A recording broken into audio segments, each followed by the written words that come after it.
ਸਤਿ ਸ਼੍ਰੀ ਅਕਾਲ ਜੀ। News Asia Punjabi ਦੇਖ ਰਹੇ ਹੋ ਤੁਸੀਂ ਤੇ ਮੈਂ ਹਾਂ ਕੁਲਵੰਤ ਸਿੰਘ। ਇੱਕ ਵਾਰ ਫੇਰ ਮੈਂ ਔਰ ਗੋਬਿੰਦ ਸਰਨ ਪ੍ਰਸਾਦ ਜੀ ਇੱਕ ਨਵੀਂ ਵੀਡੀਓ, ਇੱਕ ਨਵੀਂ ਵਿਚਾਰ ਚਰਚਾ ਦੇ ਨਾਲ ਤੁਹਾਡੇ ਸਾਹਮਣੇ ਆਇਆ ਤੇ ਅੱਜ ਦੀ ਇਸ ਵਿਚਾਰ ਚਰਚਾ ਦਾ ਵਿਸ਼ਾ ਰਹੇਗਾ ਅਲੱਗ-ਅਲੱਗ ਦਿਸ਼ਾਵਾਂ ਤੋਂ ਚੱਲਣ ਵਾਲੀਆਂ ਹਵਾਵਾਂ, ਉਹਨਾਂ ਦੇ ਗੁਣ ਤੇ ਉਹਨਾਂ ਦੇ ਸਰੀਰ ਤੇ ਪੈਣ वाले असर।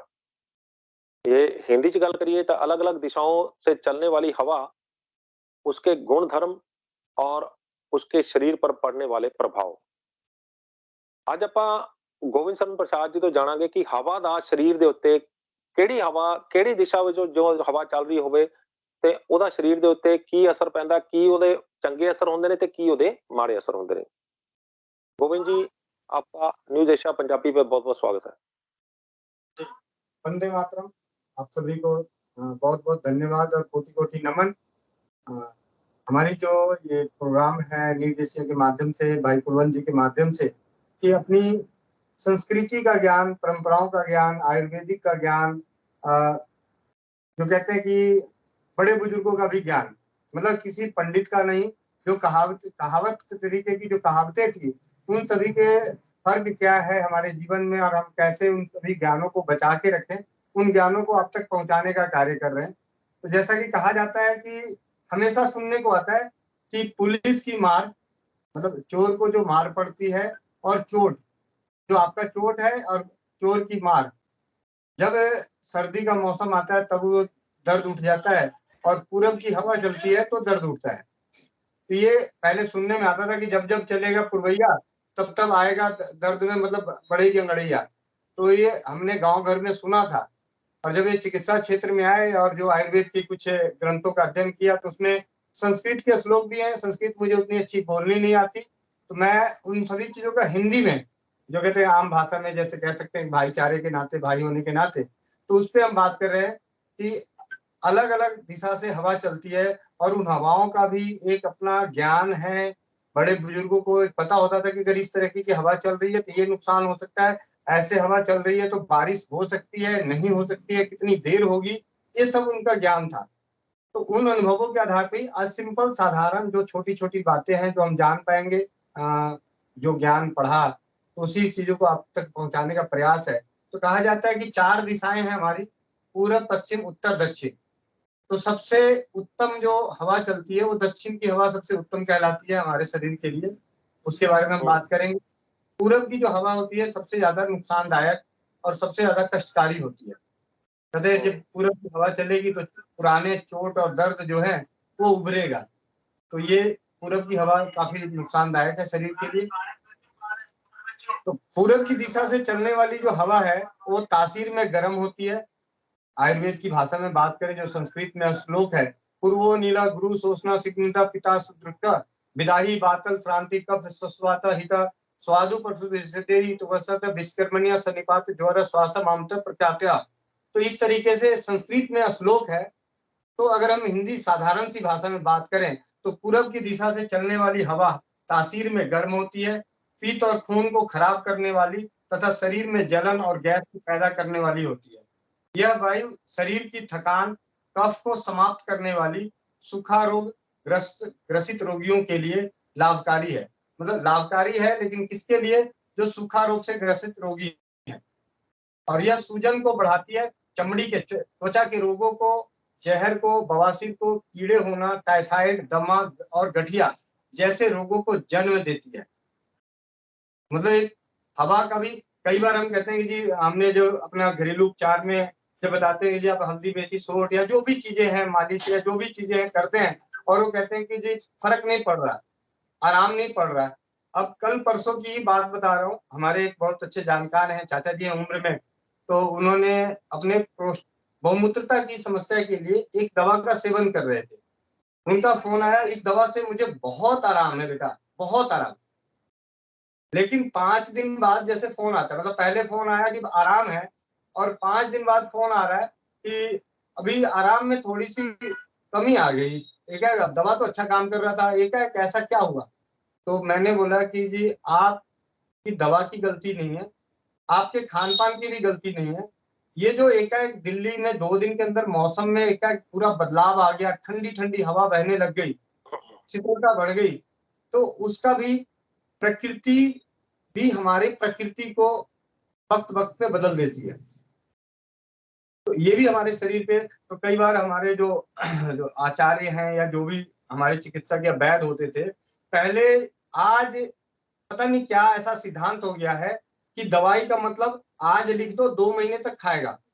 लेकिन असलियत में उपचार और इलाज का विवरण ये है कि अगर आप किसी से इलाज लेते हैं, कोई इलाज कर रहा है, तो आपका इलाज पहले तो शुरू के 7-7 दिन पे, 2-2 दिन पे, 5-5 दिन पे आपका देखेगा। उसके बाद मौसम के आधार पे डिसाइड करेगा कि इस मौसम में ये दवाइयाँ ऐसे हो गई, इन दवाइयों को यही दवा इसके लिए ज़रूरी थी, यही घरेलू उपचार ज़रूरी था। लेकिन गर्मी के दिनों में जब खाया तो 2-4 दिन पहले ऐसे हुआ। जैसे कहते हैं पथ्य का भी ध्यान रखना होता है, उसी तरह से प्रकृति का भी ध्यान रखना होता है कि कौन-सा मौसम है, किस मौसम में क्या दे रहे हैं, क्या ले रहे हैं, कब क्या फ़ायदा। ज़रूरी नहीं कि आज फ़र्क पड़ रहा था, कल नहीं फ़र्क पड़ रहा, तो ज़रूरी नहीं कि उसमें कमी आ गई। हमारे प्रकृति ने हमारी प्रकृति को भी बदल दिया।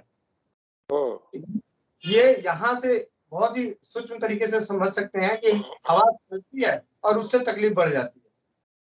अब दक्षिण मतलब अब जैसे पूरब की दिशा की बात हो गई, अब दक्षिण दिशा से चलने वाली वायु को संस्कृत में कहा गया है दक्षिण पवन स्वादु पित रक्तो हरे लघु वृण्य शीतलो बलश्च बातला। मतलब दक्षिण की दिशा से चलने वाली वायु शरीर को ठंडक पहुंचाती है। यह तासीर में ठंडी, हल्की, पीत और खून के रोगों को दूर करने वाली तथा शरीर को ताकत बढ़ाने वाली और आंखों के लिए उपयोगी है। लेकिन यह शरीर में गैस को बढ़ाने वाली यह शरीर को गैस बढ़ाने वाली भी हो जाती है। तो कई बार क्या होता है कि अब फायदे तो बहुत है, लेकिन हर चीज का जिसका फायदा है उसका नुकसान भी है। लेकिन जिस तरीके से पूरब की दिशा का नुकसान है, उस तरीके से पश्चिम दक्षिण से चलने वाली हवा का नुकसान कम, फायदे ज्यादा है। तो अब ये तो सिंपल हो गया। पश्चिम दिशा से जो हवा चलती है उसके बारे में कहा गया पश्चिमा बालुहला मेद पिता प्रजन्ना विवर्धना। तो पश्चिम की दिशा से चलने वाली वायु तेज, शरीर को सुखाने वाली, शरीर की ताकत को कम करने वाली और हल्की होती है। यह मोटापे, पीत के रोग और बलगम को दूर करने वाली होती है। लेकिन यह शरीर में यह भी गैस को बढ़ाती है। कई बार हम अच्छा खाना खाए रहते हैं, फिर भी हमारे शरीर में गैस बन रहा है, तो कहीं न कहीं हमारी प्रकृति का भी फर्क पड़ता है, जो वातावरण में माहौल है। उत्तर की दिशा में जो चलती है उसके लिए कहा जाता है कि उत्तर की दिशा में चलने वाली वायु ठंडी होती है, नमी के कारण दोषों को बढ़ाने वाली, शरीर में चिपचिपाहट लाने वाली, ताकतवर्धक और हल्की और बहुत सुहावनी होती है। यानी सबसे अच्छी तो कहा जाता है कि मतलब अपना दक्षिण की दिशा की हवा है और सबसे नुकसानदायक पूरब की हवा। पुरवैया से पुरानी कहावतें हैं कि पूरब की हवा चलेगी तो दर्द बढ़ेगा। अब हम कहते हैं कि अगर हम सिंपल सी बात करें कि वायु को कब सेवन करें, मतलब अगर बाहर अच्छी हवा चल रही है तो उसका सेवन करना है, नहीं करना है, कैसे करना है, इन पे हम थोड़ी सी बात करें एक पैराग्राफ के रूप में। तो ऊपर के जितने भी बातें करी उससे है कि पूरब, पश्चिम और उत्तर से दिशा चलने वाली वायु शरीर में कोई ना कोई रोग पैदा करता है और इनसे कोई ज्यादा लाभ नहीं होता। लेकिन दक्षिण दिशा में चलने वाली वायु जो है शरीर को किसी भी रोग पैदा होने का खतरा नहीं होता और शरीर को ज्यादा से ज्यादा हमारे फायदेमंद है। और जब भी कोई भी वायु दक्षिण दिशा की वायु को अगर हम चल रही है दक्षिण की तरफ से, तो अगर हम सुबह 4 बजे से सूरज की रोशनी आने तक अगर उसका आनंद ले, जैसे कहते हैं ब्रह्म मुहूर्त में उठना, ब्रह्म मुहूर्त में सैर करना, वो बहुत ही अच्छा रहा जाता है। अगर आपको वायु का सेवन करना है तो ब्रह्म मुहूर्त में ही उठकर सेवन करें। अब वायु को शुद्ध कैसे कर सकते हैं? अब भाई दूषित वायु जो चल रहा है उसको शुद्ध करने के लिए वायु जो शुद्ध होती है सूरज की रोशनी में ही शुद्ध होती है। अब पूरब की हवा चलेगी, नुकसानदायक है, लेकिन अगर वही पूरब की हवा सूरज की रोशनी, अच्छी धूप चल रही हो तो आपको उतना नुकसानदायक नहीं पहुंचाएगा। अगर हमारे आसपास काफी अच्छे पेड़ पौधे लगे रहेंगे तो हमारी वायु की दिशा, मान लें कि हमारे पेड़ पौधे हैं, पूरब की हवा चल रही है, तो पूरब के अगर हमारे आगे पेड़ लगे हुए हैं तो हवा का रुकावट उस पे पेड़ पे पड़ेगा, उसके बाद हमें हवा जो है, हवा की झोंके काफी तेज हमारे शरीर को नहीं लगेगा। यानी हमें अपने पेड़ पौधों से घिरा होना चाहिए। अगर हमारे आसपास जहाँ भी हैं वहाँ पे पेड़ पौधे हों तो हमें वायु का मतलब वायु को शुद्ध करने का एक आसान तरीका कि ज्यादा से ज्यादा कहा जाता है कि आपको वातावरण को शुद्ध करना है तो पेड़ लगाओ, ऑक्सीजन चाहिए तो पेड़ लगाइए। इस तरीके से हम ज्यादा से ज्यादा पेड़ लगाकर अपने वायु को शुद्ध रख सकते हैं।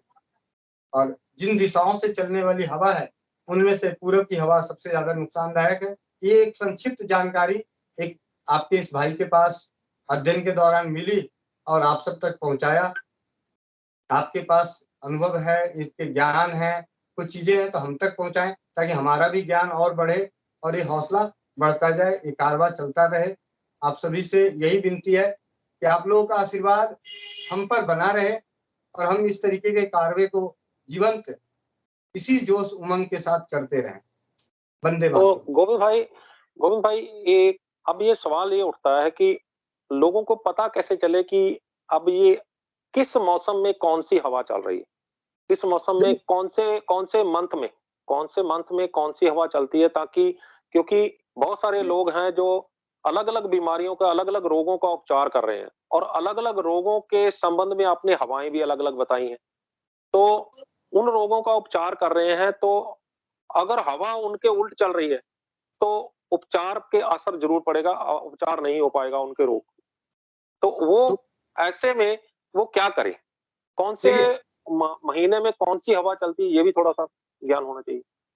देखिए ऐसा है, हवा तो कभी भी किस तरीके से वो मुझे पूरा उतना अच्छा ज्ञान नहीं है, लेकिन हवा किस तरफ से चल रही है उसका ज्ञान तो हम ले सकते हैं। कि अगर हम्म। हमने सूरज की तरफ मुंह रख के खड़े हो गए और उधर से हवा आ रही है तो पूरब की हवा हो गई, पीछे से आ रही है तो पश्चिम की हवा हो गई, दाईं तरफ से आ रहे तो दक्षिण की हवा हो गई, बाईं तरफ से आ रहा है तो उत्तर की हवा हो गई। अब क्या हम्म। है कि जो वायु जैसे कहा जाता है कि पूरब की हवा चलती है तो नुकसानदायक है, तो आपको पूरब की हम्म। हवा में सफर नहीं करना चाहिए। हमें मान लिया गठिया का रोग है, हमें जोड़ों का दर्द है, पूरब की हवा चल रही है तो हमें उस पे ज्यादा जितना जरूरी है उतने तक काम करें। और जब हवा का प्रकोप, ठंड में कहते हैं कि पूरब की हवा से बच के रहो, पछिया की हवा से बच के रहो, ये जो कहावतें हैं, बच के रहने का मतलब होता है कि जब जरूरत है तभी आप जाएं, खामा-खा ना जाएं। भाई ठंड में बरसात हो रही होती है, बरसात हो रही होती है, ज़रूरी होता है तभी हम घर से बाहर निकलते हैं, नहीं तो घर में बैठे रहते हैं, अपने आप को बचाते हम्म। रहते हैं। तो उसी जी। तरीके से हम बचा सकते हैं। और जैसे आप मान लीजिए पूरब की हवा चल रही है, हम घर में हैं, अंदर हैं, खिड़की खुला है, पूरब की हवा चल रही है, जिसको सामने है वो गठिया रोग से पीड़ित है, चोट रोग से पीड़ित है, तो उसको अपने वो खिड़की दरवाजे बंद करके रखने पड़ेंगे। यानी कि अपने जो जहाँ जॉइंट्स हैं, जहाँ उनके प्रॉब्लम है, उन उन हिस्सों को भी उनको गर्म पट्टी या कुछ ऐसा कम करके रखना चाहिए ताकि उनको हवा ज्यादा ना लगे। जी, जी। ये तो सिंपल से, क्योंकि मुझे आज भी याद है, मेरा जब 2014 में एक्सीडेंट हुआ, घुटने की जोड़ों की कटोरी टूट गई, फ्रैक्चर मतलब उसपे टूट गया था, तो नॉर्मली प्लास्टर करके और जो अपना दूसरे उपचार हैं उनसे मैं भगवान की दया से ठीक हो गया। लेकिन जब-जब ठंड आती है, ठंड बढ़ती है, तो मैंने देखा ठंड में वहाँ पे मेरे को दर्द होता है। और जब पूरब की हवा, जैसे कहा जाता है पुरानी चोट जो मतलब लगी है, तो ठंड पूरब की हवा जब बहती है तो, लेकिन हम उसपे क्या करते हैं, जब हम मालिश कर देते हैं, उसको ढक के रख लेते हैं, तो थोड़ा-सा आराम मिल जाता है, यानी बचाव ही आराम है।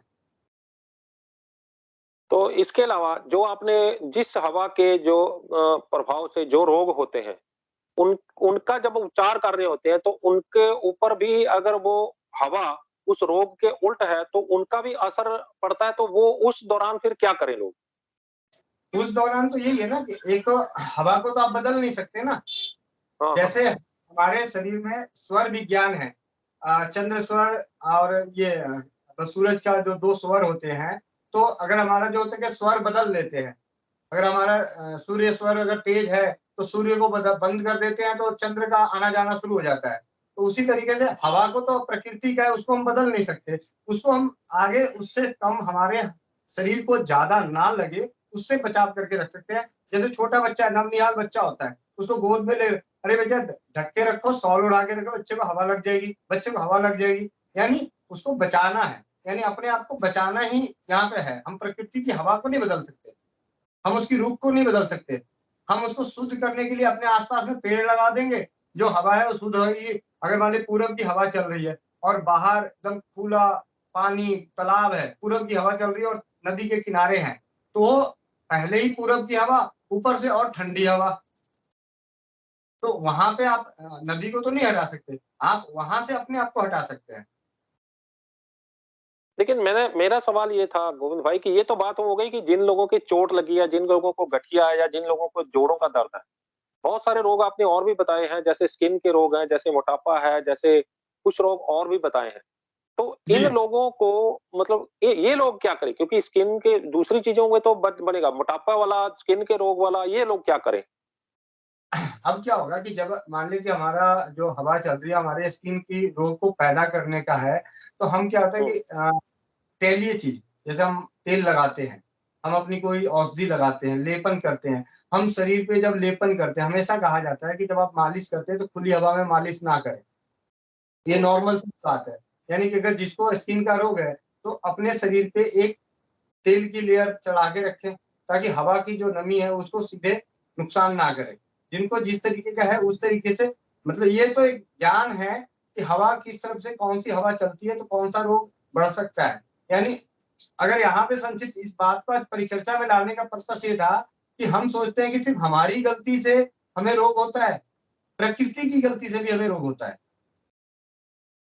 प्रकृति की गलती नहीं कह सकते, प्रकृति जो प्रकृति है, उसकी वजह से भी, हाँ, प्रकृति के साथ हम जो छेड़खानी कर रहे हैं, अपने आस-पास के पेड़-पौधे हटा रहे हैं, पशु-पक्षी हटा रहे हैं, या जो हम प्राकृतिक रूप से ना रह के अप्राकृतिक करते जा रहे हैं, उन सब चीज़ों का हमारे शरीर पे नुकसान है। और बाकी तो मैं कुछ नहीं कह सकता। कहते हैं कि पश्चिम की दिशा है, तो ये हमारे पश्चिम से जब हवा चलेगी, तो मोटापा कम करेगा। तो यानी कि अगर हमारे पास आज ज्ञान हो गया कि पश्चिम से, तो जब से पश्चिम की हवा चल रही है, तो उनको खुली हवा में साँस लेनी चाहिए, खुली हवा में रहना चाहिए। जब संभव है, तो खुली हवा में उस पश्चिम की हवा जब चल रही है, तो अपने शरीर को लगने दो।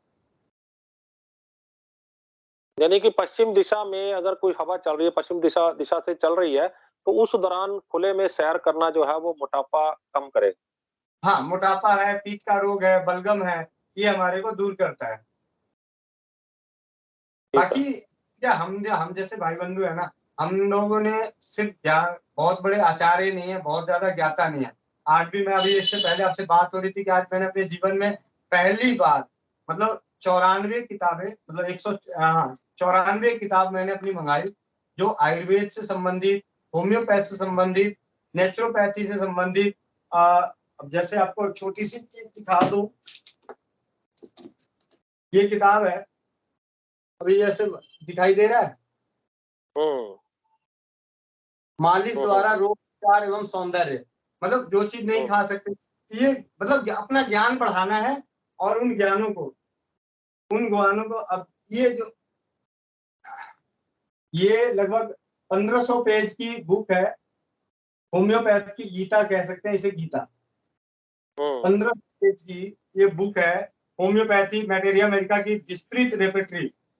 तो ये सारी चीजें सिर्फ इसलिए कि अपना ज्ञान बढ़ा के समाज में ज्यादा से ज्यादा सरल तरीके से जितनी मदद कर सकता हूँ, एक भाई होने के नाते, एक बेटा होने के नाते, उसका कार्य कर रहा हूँ। ये है स्वमूत्र चिकित्सा। गौमूत्र चिकित्सा। जी। पढ़ा है कि मतलब हमने देखा कि स्वमूत्र से हम अपना चोट का खून रोक सकते हैं, या मुरारजी देसाई, लेकिन और क्या क्या हो सकता है भाई। हमारे से पहले जिन भाई बंधुओं ने, जिन बड़े बुजुर्गों ने इस पे काम किया है, उनके ज्ञानों को ग्रहण करके जन जन तक पहुंचाने का कार्य करने का प्रयास हमारा है। अब मतलब स्वमूत्र के ऊपर ही ये मैंने 7-8 किताबें स्वमूत्र के ऊपर, अलग अलग हम्म। अलग अलग समय पे अलग अलग विद्वान जनों द्वारा लिखित। अब आज एक छोटी सी बात बता रहा हूँ भैया। मैंने एक किताब में ऐसे पढ़ते पढ़ते किताब में एक जगह पढ़ा, एक चम्मच पानी में 2 चुटकी नमक मिला के उसकी 2-2 बूंद नाक में डालने से हिचकी रुक जाती है। और हम्म। कुछ ही घंटे बाद मेरे पास फ़ोन आता है कि भैया मेरी माताजी को हिचकी हो रही है बहुत तेज़। अब मुझे तो याद आया कि अरे अभी तो पढ़ा था, भगवान ने आज ही पढ़ाया, इसको परीक्षण दोनों काम हो जाएगा।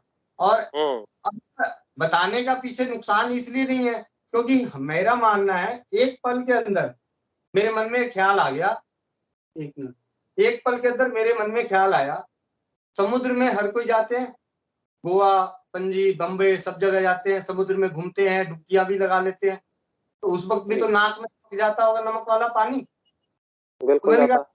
तो भैया डलवाने में कोई नुकसान तो है ही नहीं। मैंने उनको बोला और उन्होंने डाला। आधे घंटे बाद 2 घंटे बाद उनका मैसेज आया कि भैया ये तो जादू की तरह काम कर गया, हिचकी बंद हो गई। हम्म। हम्म। ये ज्ञान कब आया? जब इन पुस्तकों के बीच में खोया रहता हूँ। हम्म। कहीं न कहीं मतलब एक छोटी-सी, अब हमने उस दिन चंदन पे बात कर रहे थे, तो चंदन को बिल्कुल। माँ के दूध घीस के उसको सूंघने से और उसको नाक में डालने से हिचकी बंद होती है। तो पढ़े हैं, बातें करी है, ढूँढा है तभी तो। तो ये सारी चीज़ें बहुत ही सरल-सरल तरीके से, मेरा तो प्रयास ये है कि जितना सरल हो सकता है, उन सरल ज्ञानों को, मुश्किल ज्ञान भी हैं, लेकिन मुश्किल ज्ञान छोड़ देते हैं उनके लिए। वो जो ट्रक है, रेलगाड़ी है, हवाई जहाज है, वो दूसरे चलाएँगे, जो वैद हैं वो लोग चलाएँगे। हम तो भैया भाई बन के साइकिल, स्कूटी चला लें वही बहुत है। हम्म। छोटी समस्याओं में हम उनकी मदद कर दें, वो छोटी समस्याएँ उनकी गंभीर बीमारी का कारण नहीं बनेगी, इसी में हमारा मतलब बहुत बड़ा उद्देश्य है। आज भी मुझे गोविंद बहुत भाई। बहुत खुश हूँ कि आप लोगों के आशीर्वाद से, राजीव भाई की असीम कृपा से, बड़े बुजुर्गों के आशीर्वाद से, मतलब मैं मतलब कह नहीं सकता मतलब एक शब्द आता है मेरे का, सुकून से सोता ज़रूर हूँ, लेकिन चैन से नहीं सोता मैं। सुकून से इसलिए सोता हूँ कि मैंने किसी का बुरा नहीं किया, लेकिन हम्म। चैन से इसलिए नहीं सो पाता क्योंकि पूरे दिन में दुःख दर्द सुनता रहता हूँ। हम्म। तो मैं चैन और सुकून दोनों से सोना चाहता हूँ। वो तभी सो पाऊँगा जब हमारे जैसे भाई-बंधु हर गाँव समाज में मतलब उनके अंदर भी यही आग लगी पड़ी हो। 100 में से, 1000 में से 1 भाई को इस तरीके की आग लग जाए, वो अपने समाज का भला करने के लिए सरल-सरल घरेलू उपचार, सरल आयुर्वेदिक एक्यूप्रेशर, मतलब अब देखिए एक्यूप्रेशर है, भाई एक पॉइंट दबाना है। भाई घरेलू में तो आपको नमक डाल के, घोल के डालना पड़ेगा। अगर किसी को पता चल जाए कि हिचकी का ये वाला पॉइंट है, इसको दबाओ तो हिचकी बंद हो जाएगी, उदाहरण के तौर पे, अभी तो मुझे नहीं मालूम, लेकिन अगर मालूम हो जाए, तो भई वो तो नमक में नाक में पानी डालने से भी बच गया। हम्म। करना ही इन ज्ञानों को और परीक्षित करके समाज को दिखाना है। आज का समाज जो है, वो कहता है जी मुझे बताओ किसको तुमसे मेरे पास फ़ोन आता है, कई फ़ोन ऐसे आते हैं, आपने ऐसा इस तरीके का इलाज किया है? मैंने कहा जी नहीं किया, माफ़ करें, नहीं किया। अगर आपका बेटा डॉक्टर बनेगा, 5 साल की एमबीबीएस की डॉक्टरी डिग्री लेगा और उस बेटे आपके उससे पूछे कोई कि भाई तुमने पहले किसी को इलाज किया है, तो वो बेचारा कब डॉक्टरी करेगा? कोई नाई आके मतलब नाई के पास जाए, भाई तूने बता तूने कब, अरे कभी तो शुरुआत करी होगी। हम्म। क्या वो पेट में सबके बना रहा था दाढ़ी? भाई हम्म। बाहर आके शुरुआत करिए, तो शुरुआत करना उन भाई बच्चों को। हाँ, ये चीज़ देखो कि कौन-सा नुकसान, देखिए जो नया आदमी है, मैं जिसको कहते हैं नौसिखिया इंसानों का, नौसिखिया समाज सेवियों का, नौसिखिया भाई-बंधुओं को, मतलब मेरी तरफ से मैं उनको सलाह नहीं दे सकता, लेकिन मेरा मानना है, जो नौसिखिया हैं, वो हमेशा उन चीज़ों का पहले प्रयोग करें, जो किसी ने परीक्षित कर रखा है। जैसे हम्म। एलोपैथी में मैंने देखा है कि पहले उनको 4 साल पढ़ाने के बाद 1 साल हॉस्पिटल में उनको सीनियर डॉक्टर के साथ रखा जाता है। वो उस जी। डॉक्टर की कॉपी पेस्ट करते हैं, कॉपी पेस्ट हम्म। करते हैं। 1 साल वो पहले प्रैक्टिस करते हैं। लेकिन आज तो समाज में ऐसा हो गया है, सोशल मीडिया के माध्यम से, और कुछ ऐसे भाई-बंधु हैं, जो 1000, 5-5 हज़ार, 10-10 हज़ार, 21-21 हज़ार में डिग्रियाँ बेच देते हैं और उनको रातों-रात बोलते हैं, "जी जाओ तुम अब यहाँ मैदान जंग में लोगों को कैंसर का इलाज करो, किडनी का इलाज करो, लीवर का इलाज करो।" मतलब ये चीज़ें मतलब थोड़ा-सा जो गलत है तो गलत है भैया, दिल का दर्द है, भाई का दर्द है, वो बता रहा हूँ। मैं सुकून में ज़रूर हूँ, लेकिन चैन की नींद नहीं लेता। चैन की नींद मुझे नहीं मिल रही है। भई जी। जी, सुकून में आप भी नहीं हैं, सुकून में आप ज़रूर हैं, मैं भी ज़रूर हूँ। चैन की नींद आप भी नहीं सो पा रहे और मैं भी नहीं सो पा रहा, क्योंकि सुकून आपको इस बात से मिलता है कि आपने कुछ लोगों के काम आ रहे हो। मुझे सुकून इस बात से मिल रहा है कि मैं भी कुछ लोगों के काम आ रहा हूँ, इस जानकारियों को लोगों तक पहुँचा के। लेकिन चैन इसलिए नहीं मिल पा रहा क्योंकि दुनिया बहुत ज्यादा बीमार है और हम लोग उनके बीमारी के लिए बहुत कुछ नहीं कर पा रहे। तो गोविंद भाई, हवा की बात चल रही थी, तो हवा, जिस इलाके की हवा बहुत ज्यादा प्रदूषित है, उस इलाके के लोग क्या करें? क्योंकि वो मकान तो बेच के जा नहीं सकते, ना ही वो मकान, वो कहीं मतलब वो बीमारी जिंदगी भर बीमार रहे क्या? नहीं, उनके लिए तो सिंपल सी चीज़ है, सर्वसाधारण है, जिनके जहाँ प्रदूषण है, दिल्ली में कहा जाता है बहुत प्रदूषण है, प्रदूषित है। मैं भी इसी दिल्ली में हूँ, सारी चीज़ें हैं। सिंपल सी चीज़ है कि अगर जब भी हम प्रदूषित जगह से आते हैं, परंपराओं में अगर देखा जाए, तो हमारे जो बुजुर्ग थे, तो उनका प्रदूषण जो सबसे ज़्यादा उनके शरीर में, नाक के मुँह में जाता था, तो तब जाता था जब वो अनाज की दमाही करते थे। मतलब एक बैल बिल्कुल। को चारों तरफ घुमाते थे और उससे भूसा निकलता था, फिर चावल को या किसी चीज़ को हवा के झोंके में सफाई करते थे। तो हम्म। उस वक़्त का जो रिवाज है, उस वक़्त का जो ज्ञान है, उस ज्ञान के आधार पे वो बता रहा हूँ और वो वाक़ई बहुत अच्छा है। अपना गुड़, अपने घर का गुड़ हमारे हम्म। शरीर में गए हुए विजातीय तत्व को भी बाहर करता है, फेफड़े की, श्वसन नली की, गले की, आहार नली की, सब जगह के इन्फेक्शन को भी खत्म करता है और पुराना इस तरीके से कहा जाता है कि गुड़ खा ले, गुड़ खा ले, गुड़ खा ले। हम्म। तो अल्प मात्रा में अगर आपको लगता है कि हम प्रदूषित जगह पे हैं, तो सर्वसाधारण मतलब ऐसे तो देखिए तुलसी को उबाल के काढ़ा बना के पी लिया जी, घर में 2-4 तुलसी के पौधे लगा लिए, जहाँ रहते हैं वहाँ संभव है तो नीम का पेड़ लगवाइए। आप जिस मोहल्ले में रहते हैं, जिस सोसाइटी में रहते हैं, तो वहाँ पे अपने सोसाइटी वालों के साथ मिल के उसपे जितनी सी जगह है, उसी जगहों में थोड़ा बहुत पेड़ लगाने का प्रयास करें। और नहीं तो कुछ अपने आपका अगर आपके पास छत है, गलियारा है, जो भी है, तो 2, 4, 5, 10 गमले रखें, उन गमलों में कुछ न कुछ पौधे लगा के रखें। जैसे तुलसी का पौधा है, सबसे उत्तम तुलसी के 1 नहीं 4 लगा दें। भाई तुलसी दिन-रात दोनों टाइम ऑक्सीजन देता है, वो अलग मतलब जो चीज़ कर सकते हैं। लेकिन अगर इलाज के पर्पज़ से ऐसा क्या चीज़ हम सेवन करें, जिससे हमारे शरीर में प्रदूषित जगह से आने के बावजूद भी हमारे को दूषित हम ना हो पाएँ। जैसे योग प्राणायाम कहा जाता है। योग परिणाम को बहुत ज़्यादा विकराल रूप से आप जानते हैं कि आज योग दिवस पूरे वर्ल्ड वाइड मनाया जाता है, विश्व के रूप में मनाया जाता है। जी। तो मैं कहता हूँ कि योग दिवस 1 दिन मनाया जाता है, ठीक है? हम्म। योग रोज़ नहीं करते, लेकिन हम रोज़ भोजन करते हैं। अगर भोजन में हम गुड़ का ही सेवन करें, एक छोटा-सा गुड़, अब कोई शुगर संबंधित अब कोई कहेगा जी मैं तो शुगर का रोगी हूँ। मैंने कहा भाई कोई बात नहीं शुगर के क्या बात है। अगर इतना सा गुड़ लेके खाएँगे, तो आपका कौन-सा शुगर अब ऊपर भाग जाएगा। उतना तो मिठास हम्म। बोलने उतना तो मीठा भी कई बार बोलते हो तो नुकसान तो करता नहीं। तो हम्म। कहने का मतलब है कि थोड़ा-सा शुद्ध गुड़ ले लीजिए, गुड़ खाइए, सबसे सरल में गुड़, सबसे सरल। अगर उससे थोड़ा-सा ऊपर आगे आना चाहते हैं, तो दालचीनी और शहद।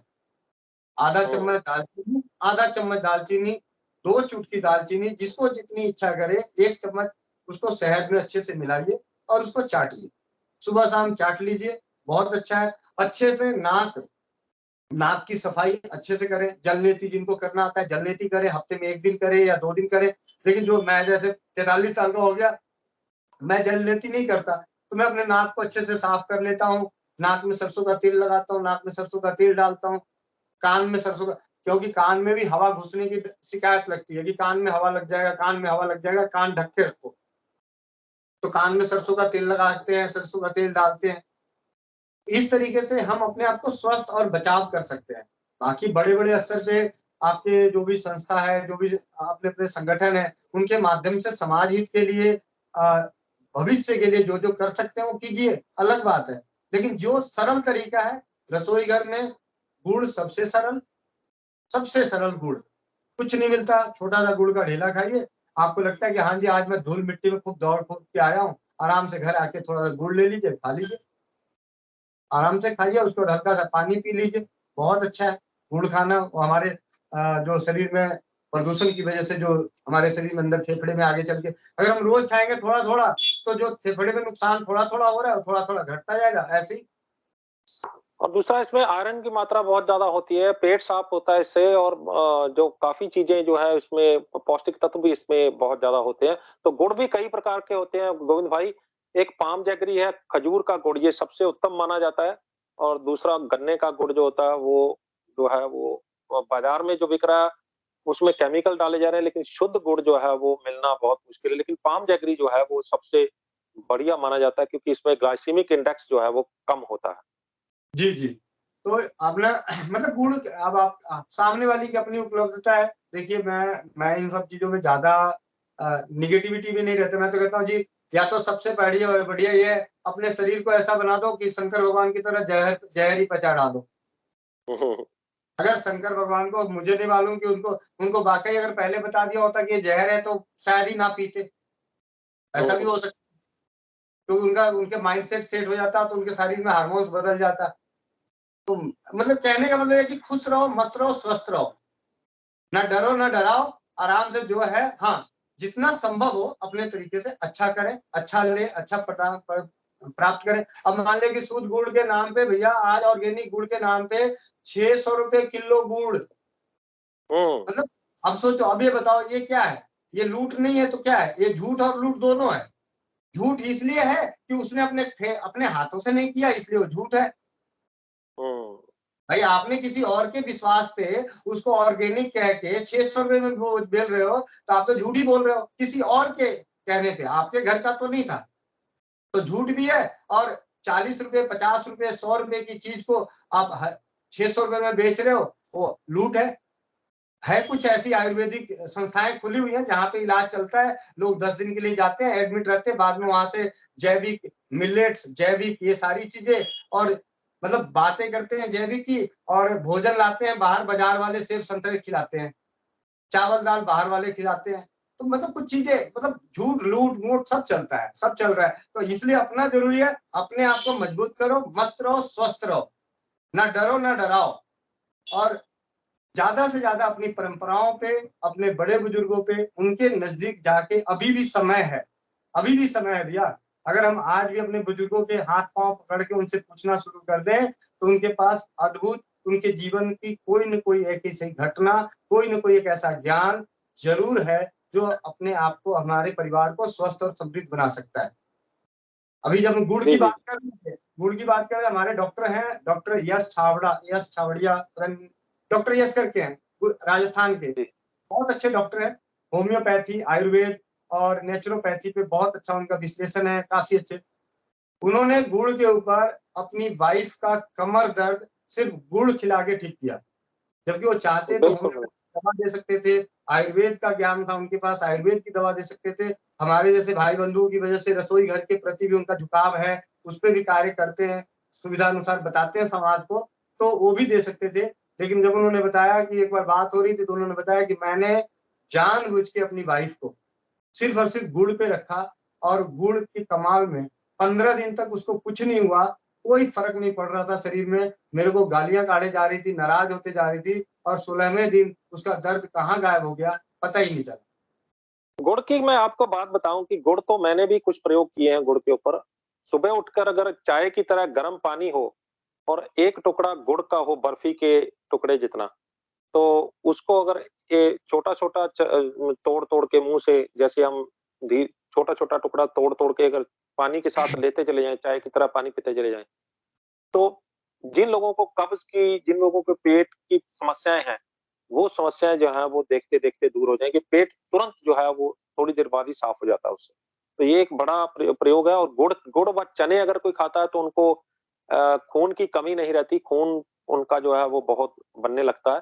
तो ये कुछ प्रयोग गुड़ के हैं। गुड़ तो बहुत बढ़िया जो है वो एक मतलब औषधीय गुण जो है वो गुड़ में बहुत ज़्यादा। तो गोविंद भाई आपने इतना समय दिया हमारे दर्शकों को, मुझे लगता है कि आपके द्वारा दी गई जानकारी जो है वो दर्शकों को बहुत पसंद आई होगी। आपका बहुत-बहुत धन्यवाद। धन्यवाद। धन्यवाद। तो ये थे गोविंद शरण प्रसाद जी जिन्होंने हमें जानकारी दी कि हवाओं की दिशा, कौन-सी दिशा से कौन-सी हवा चले तो कौन-सी जो है वो रोग पनपते हैं और कौन-सी दिशा से कौन-सी हवा चले तो हमें वो कैसे फ़ायदा देती है। उम्मीद करते हैं कि ये और जानकारियाँ जो गोविंद शरण प्रसाद जी ने आज हमें दी हैं, वो आपको ज़रूर पसंद आई होगी और अगर पसंद आई है तो उसे भी फटाफट से शेयर कर दीजिए। जितनी आप शेयर करेंगी, किसी न किसी के पास ज़रूर पहुँचेगी, किसी न किसी का भला तो ज़रूर होगा। जैसे हम मैं और गोविंद शरण प्रसाद जी ने बोला है कि सुकून तो बहुत है लेकिन चैन नहीं है। आप अगर ऐसा करते हैं तो आपको भी सुकून तो बहुत मिलेगा इस बात से। तो अगर ऐसा होता है तो हम समझेंगे कि इस वीडियो को बनाने का मकसद कामयाब रहा। हमारे channel News Asia Punjabi, News Asia Hindi, Awaaze Punjab, Facebook page News Asia Punjabi, Facebook page News Asia Hindi को लाइक, सब्सक्राइब और फॉलो करना ना भूलिएगा। क्योंकि इस पर हमारी हेल्थ की वीडियोज़ ही पड़ी रहती हैं और मेरी और गोविंद शरण प्रसाद जी की इस चैनल न्यूज़ एशिया पंजाबी पे प्लेलिस्ट बनी हुई है और उसमें आप जाकर उस प्लेलिस्ट से अपने मनपसंद वीडियो देख सकते हैं। अगली बार फिर हाज़िर होंगे एक नए मुद्दे, एक नए मेहमान के साथ। तब तक मुझे दो इजाज़त। धन्यवाद। जी, धन्यवाद।